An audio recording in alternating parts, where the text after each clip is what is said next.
It is a freezing November evening in 1957 in the desolate countryside of Wisconsin, in the town of Plainfield, where even the wind seems hesitant to linger.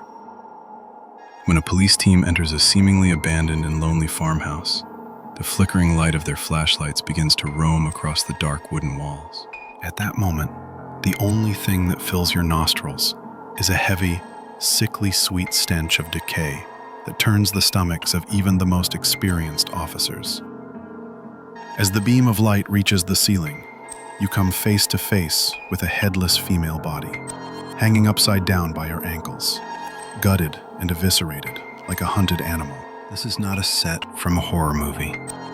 It is a real crime scene that is transformed into a house of horrors, where items crafted from human bodies are scattered around. And the man at the center of all this unfathomable atrocity is none other than Edward Theodore Gein, whom the townspeople had known for years as someone strange but harmless. Edward Theodore Gein was not born a monster. Rather, he was born into a dark silence woven with religious oppression and isolation. His mother, Augusta, was a fanatical woman who viewed the world as a pit washed in sin.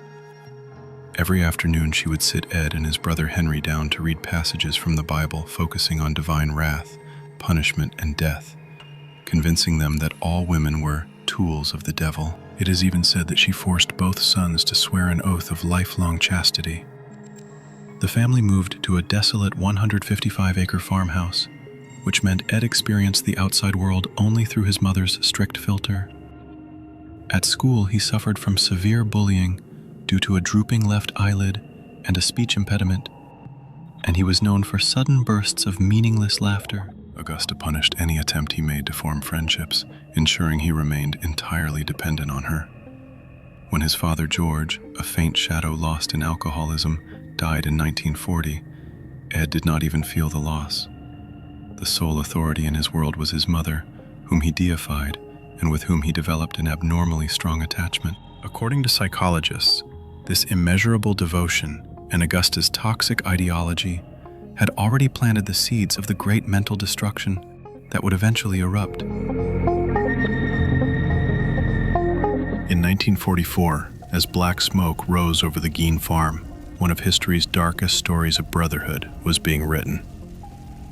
When Ed and his brother Henry lit a fire to clear marsh reeds in the field, the flames suddenly spiraled out of control, and the two brothers were separated amidst the smoke.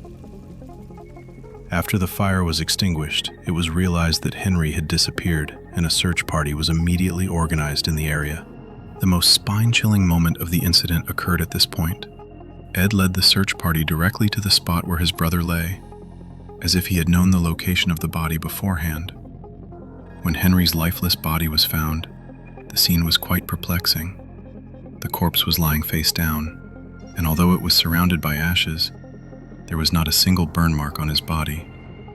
However, in later examinations, unexplained and suspicious bruises were noticed on Henry's head. Although official records reported the cause of death as smoke inhalation and heart failure and closed the case, many authors compare this tragedy to the biblical story of Cain and Abel. This is because Henry was the only obstacle standing before Ed, as he occasionally opposed the religious authority and oppression of their mother, Augusta. With Henry's death, Ed was left completely alone in the world, under his mother's absolute shadow and the silent screams within his own mind. With the death of Augusta Gein, Ed lost his only support in the world and the sole authority he virtually worshipped. Left completely alone at the age of 39, Ed divided the house in two to deny his mother's absence. He sealed off the rooms where Augusta lived, keeping them pristine like a shrine, while he retreated into a desolate and filthy room next to the kitchen. During this period of deep isolation, Ed's mind turned into a dark labyrinth. He began spending his time reading books on savage human experiments in Nazi camps, decapitation rituals, and human anatomy. The atrocities in pulp-style cheap horror magazines fed his morbid fantasies based on the female body and death.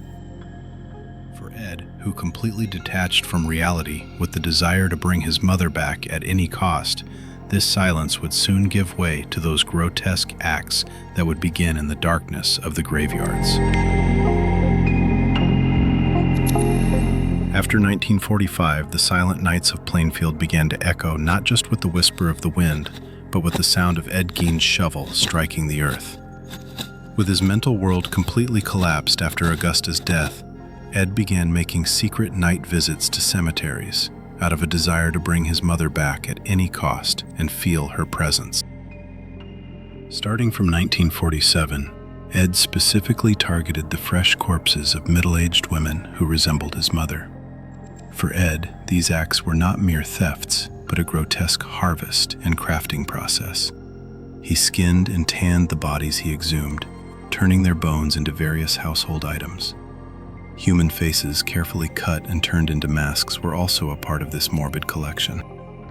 Ed strictly denied claims of having sexual relations with the corpses, stating, "They smelled too bad." Over time, the remains from the graves would no longer suffice to satisfy his perverted curiosity, eventually driving him toward living victims. This process was no different from an artist gathering raw materials for a masterpiece. However, Ed's canvas was human skin, and his workshop was the cold silence of the graveyard. The morning of November 16th, 1957, began like any ordinary Saturday in Plainfield. However, the town's hardware store owner, Bernice Warden, suddenly vanished. When her son arrived at the shop and found the cash register open and bloodstains on the floor, his suspicions immediately fell on one man, Ed Gein. Gein had been the last customer in the store, mentioning he wanted to buy a gallon of antifreeze, a fact confirmed by the final sales receipt found at the scene. While one police team took Ed into custody at a grocery store that same evening, another team set out for the Gein farm, guided by their flashlights through the darkness. Upon entering the farmhouse, which was shrouded in a heavy stench of decay, the officers were met with a sight they would never forget. The body of the missing Bernice Warden was found in a shed next to the house, hanging upside down like a hunted animal, headless and eviscerated. Yet, this atrocity was merely the first piece of the inventory of horror that would be discovered within the walls of that house that night. When police teams entered the Gein farm in 1957, they were confronted with a nightmare constructed from human skin, far beyond a simple murder case. First, in a shed next to the house, the headless and naked body of the missing hardware store owner, Bernice Warden, was found hanging upside down by her ankles like a hunted animal, gutted and eviscerated. However, the true horror was hidden within the rooms of the house. Items crafted from human remains were overflowing from every corner. According to police reports, the findings included chairs covered in human skin, a wastebasket, and a lampshade made from the skin of a woman's face. In the kitchen, bowls and dishes made from human skulls were used instead of regular cookware. Ed had even mounted some skulls onto his bedposts for decorative purposes. The most shocking pieces belonged to Ed's woman suit project.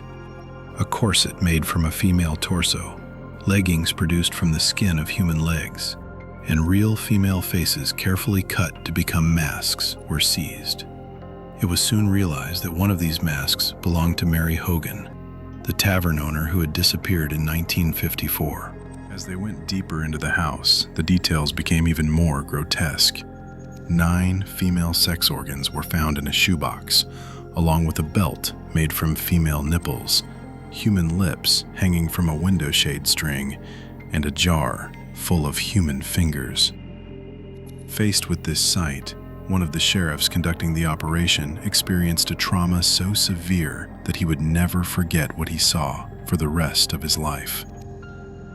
Ed Gein, with the bodies he collected from graveyards and those he personally slaughtered, had attempted to physically reconstruct his mother within his own perverted world. Ed Gein appeared in court for the first time on November 21, 1957, facing charges of first-degree murder. Court-appointed psychiatrists examined Gein and diagnosed him with paranoid schizophrenia. Consequently, he was legally found not guilty by reason of insanity and was ordered to be held in a state hospital for life instead of being sent to prison.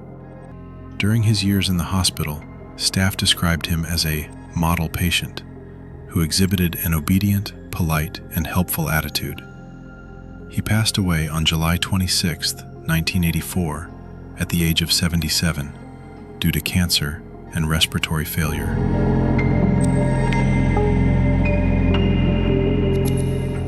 Fictional characters shaped by Gein's murderous actions have transformed into iconic figures that almost everyone recognizes today.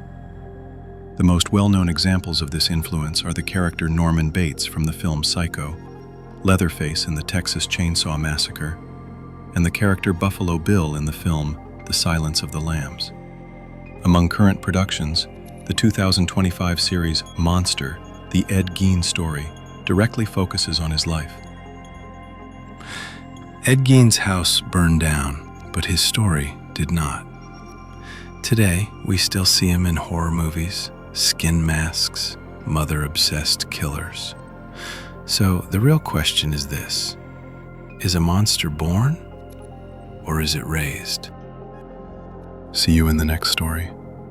Take good care of yourselves.